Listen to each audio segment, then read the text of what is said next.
Salve, salve, CACDista! Começa agora o nosso resumo semanal de notícias com o que de mais importante aconteceu no mundo entre os dias 22 e 28 de abril, o dia em que estamos gravando o nosso podcast. Sobre o conflito na Ucrânia, 2 destaques. O secretário-geral da ONU visitou Moscou e Kiev para tentar resolver a crise em Mariupol. Enquanto isso, a Rússia interrompeu o fornecimento de gás natural para a Polônia e para a Romênia, que se recusaram a cumprir a exigência russa de pagar o combustível com rublos. Aqui no Brasil, o Senado aprovou um projeto de lei que reconhece o Holodomor, o extermínio de ucranianos por soviéticos na década de 30. Novidades no processo decisório da ONU. A Assembleia Geral aprovou uma resolução que estabelece a convocação de reuniões de emergência a cada vez que um membro permanente do Conselho de Segurança se valer do poder de veto. Na França, a vitória do presidente Emmanuel Macron no segundo turno das eleições não dissipa as preocupações sobre o aumento de eleitores da extrema-direita. Já a União Europeia acionou pela primeira vez o seu mecanismo de Estado de Direito. O alvo é a Hungria. Aqui na América Latina, a Nicarágua fechou o escritório da OEA na sua capital e afirmou que não participa mais de nenhum mecanismo da organização. Tudo isso em detalhes você acompanha agora no nosso podcast. Começamos falando de Rússia. Na quarta-feira, dia 27, a companhia russa de gás natural, Gazprom, interrompeu o fornecimento do produto para a Bulgária e para a Polônia, 2 membros da União Europeia. Isso porque os 2 países se recusaram a pagar pelo gás natural em rublos. Essa é a primeira ação do tipo desde que o presidente Vladimir Putin anunciou que o gás russo só seria vendido por meio de rublos e não mais dólar, euro ou outra moeda. Tudo parte de uma tentativa de estabilizar e impulsionar a moeda russa diante das sanções de países do Ocidente. Ou seja, ao mesmo tempo em que combate os efeitos das sanções, a medida também tem o objetivo de responder a essas sanções. Além disso, a Polônia tem oferecido grande apoio à Ucrânia.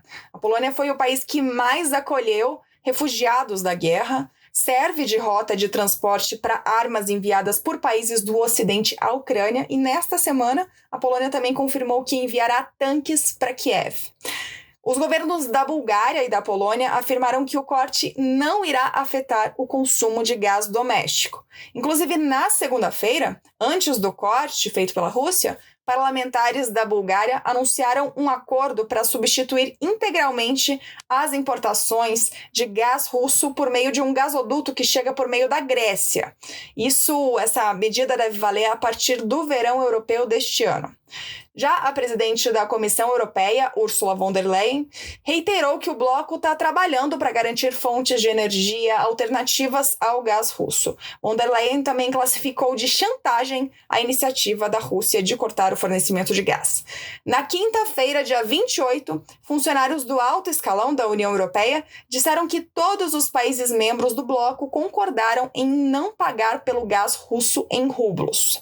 A ministra do Clima da Polônia defendeu nesta quinta que todos os países da União Europeia que negociarem com a Gazprom devem ser punidos pelo bloco. Segundo ela, a melhor forma de lidar com as ameaças russas é cortar totalmente a dependência europeia do combustível importado de Moscou.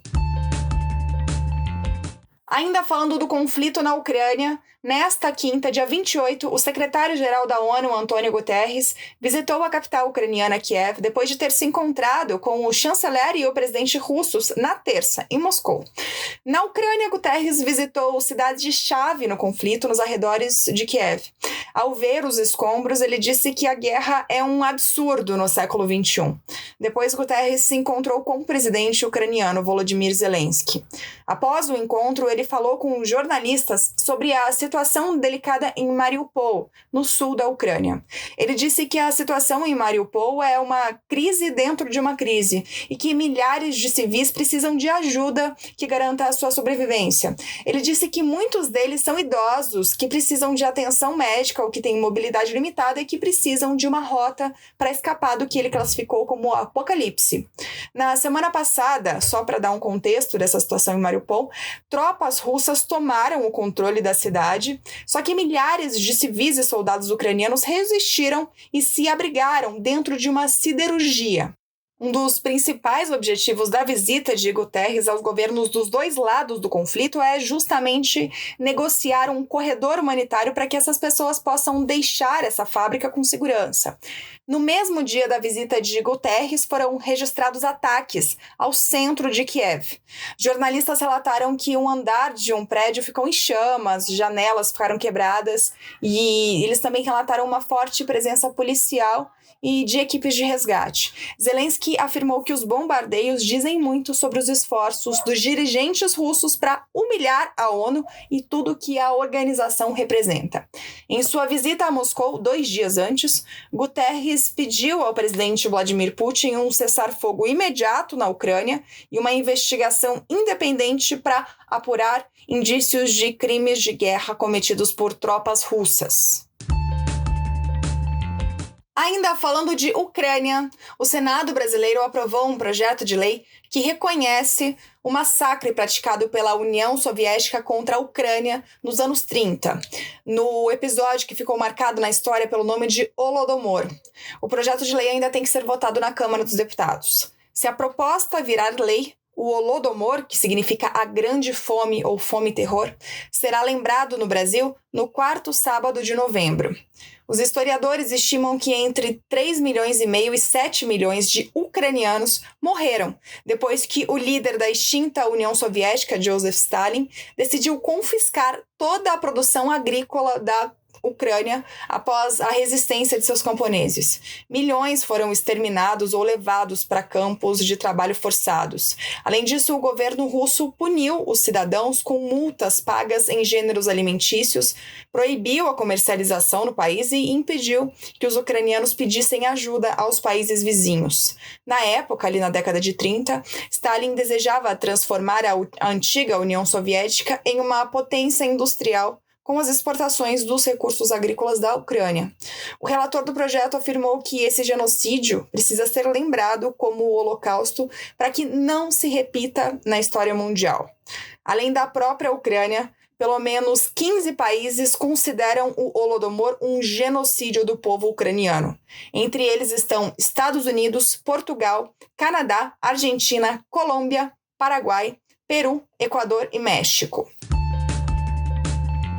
Agora falamos de ONU. Na terça, dia 26, a Assembleia Geral das Nações Unidas adotou uma resolução que estabelece a necessidade de uma reunião imediata da Assembleia cada vez que um ou mais países com assento permanente no Conselho de Segurança exerça seu direito ao veto. O texto proposto por Liechtenstein foi apoiado por 83 Estados-membros e aprovado por consenso. A resolução prevê que a liderança da Assembleia Geral convoque um debate formal para analisar a situação toda vez que uma resolução no Conselho for rejeitada por causa de um veto. O prazo para a convocação da reunião é de 10 dias úteis a contar da data de emissão do veto por um ou mais membros permanentes do Conselho. São eles, não custa lembrar, Estados Unidos, China, Rússia, Reino Unido ou França. Um exemplo recente foi o veto da Rússia à resolução sobre a situação na Ucrânia. O documento também decide, em caráter excepcional, conceder preferência na lista de oradores para o membro permanente do Conselho que tenha utilizado o veto.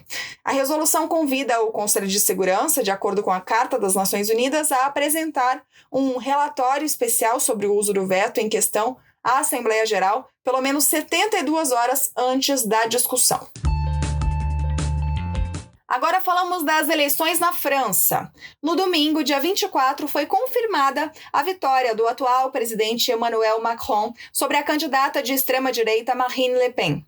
Arredondando os números, o resultado do segundo turno ficou em 58% para Macron e 41% para Le Pen. Apesar da vitória do atual presidente, esse foi o melhor resultado já obtido pelo Reunião Nacional, o partido de Le Pen, o que despertou preocupações sobre a força da extrema-direita na França. A vitória de Macron, com uma boa diferença sobre Le Pen, foi possível graças, sobretudo, aos votos de parte do eleitorado de Jean-Luc Mélenchon, da esquerda radical, que ficou em terceiro lugar no primeiro turno. Assim como Le Pen, Mélenchon também atrai principalmente franceses com menor renda. Em seu discurso na noite de domingo, o presidente reeleito reconheceu que a França está dividida e prometeu encontrar respostas aos franceses que expressaram raiva e desacordos ao votarem em Le Pen ou os que se abstiveram nas eleições. Ele também reconheceu que parte dos eleitores votou nele não para apoiar suas ideias, mas para barrar a extrema-direita, e afirmou querer levar seu projeto com força nos próximos anos, sendo depositário também das divisões e diferenças que foram exprimidas. Por meio de nota, o governo brasileiro cumprimentou Emmanuel Macron por sua reeleição e reafirmou a disposição do Brasil em trabalhar pelo aprofundamento dos laços históricos que unem os dois países e trazem benefícios mútuos a brasileiros e franceses. Ainda falando de Europa, na quarta-feira, dia 27, a União Europeia iniciou oficialmente seu mecanismo de condicionalidade de Estado de Direito contra a Hungria. A medida pode levar ao congelamento de fundos da União Europeia para o governo húngaro. Segundo o anúncio da Comissão Europeia, foram identificadas questões que podem estar violando o Estado de Direito na Hungria e que afetam o orçamento do bloco. O anúncio também afirmou que a Hungria terá de responder a essas preocupações e propor medidas corretivas. A Hungria terá um prazo de 2 meses para responder à União Europeia. O país é governado pelo primeiro-ministro Viktor Orbán, de perfil nacionalista e de ultradireita. Ele está no poder desde 2010 e recentemente foi o grande vencedor das eleições parlamentares realizadas em abril agora, dia 3. É a primeira vez que a União Europeia utiliza esse mecanismo, que foi criado em 1º de janeiro de 2021. Em fevereiro, o Tribunal de Justiça da União Europeia já havia dado o aval para o prosseguimento da iniciativa. No caso da Hungria, a Comissão Europeia costuma citar ressalvas quanto à emissão de contratos públicos, além de conflitos de interesse e corrupção nos gastos de fundos europeus. O Parlamento Europeu, que aprova os orçamentos plurianuais da União Europeia, vinha pressionando a Comissão a cortar os fundos imediatamente. A União Europeia não forneceu detalhes, além daqueles que mencionamos, sobre quais questões motivaram a iniciativa. Mas a Comissão está há vários anos em conflito com o Orbán, em meio a acusações de que o governo húngaro vem usando indevidamente verbas da União Europeia e violando as normas do bloco. Muitos analistas apontam também que Orbán está tentando colocar os tribunais e a mídia do país sob o controle do governo.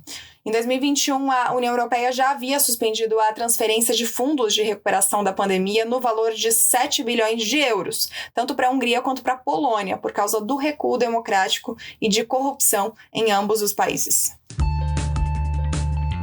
De Europa, passamos agora para o sistema interamericano. Vamos falar de OEA.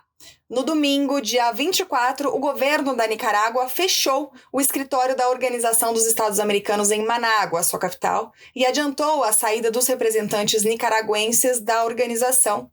Saída essa que já foi anunciada em novembro de 2021. Segundo o chanceler nicaragüense Denis Moncada, o país deixa imediatamente de participar da OEA e retira as credenciais de seus representantes em Washington. Em carta lida em uma transmissão oficial, Moncada disse que, a partir dessa data, a Nicarágua deixa de fazer parte de todos os mecanismos da organização, seja Conselho Permanente, sejam comissões, sejam reuniões, seja a Cúpula das Américas. O governo de Daniel Ortega, presidente da Nicarágua desde 2007, havia anunciado no final do ano passado a retirada do país da OEA, que não reconheceu sua eleição para um 4º mandato consecutivo. Tanto a OEA quanto observadores internacionais e jornalistas condenaram a eleição à época, denunciando a perseguição de rivais e opositores de Ortega. Só que, de acordo com os protocolos da OEA, a saída deveria ocorrer no prazo de 2 anos, para que a Nicarágua pudesse cumprir os compromissos pendentes que tivesse com a organização.